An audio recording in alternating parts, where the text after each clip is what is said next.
আব্দুল্লাহ ইবনে সালাম রাদিয়াল্লাহু তাআলা আনহু থেকে বর্ণিত قال তিনি বলেন লাম্মা قدم النبي صلى الله عليه وسلم المدينة আল্লাহ রাসূল সাল্লাল্লাহু আলাইহি ওয়াসাল্লাম যখন মক্কা থেকে হিজরত করে মদিনায় আসলেন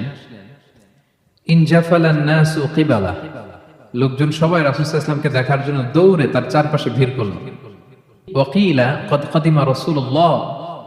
قد قدم رسول الله قد قدم رسول الله সবাই খুব রাশ করতেছিল রাসূল সাল্লাল্লাহু আলাইহি ওয়াসাল্লামকে দেখার জন্য চারপাশে ভিড় করতেছিল এবং বলতেছিল এই রাসূল আসছে রাসূল আসছে রাসূল আসছে এরকম বলতেছিল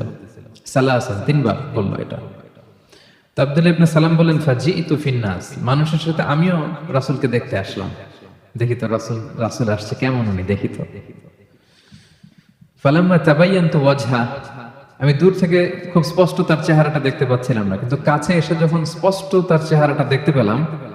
আরাফতু আন্না ওয়াজহাহু লাইসা বিওয়াজহিন কাযাব আমি এটা বুঝতে পারলাম যে এই চেহারা কোনো মিথ্যা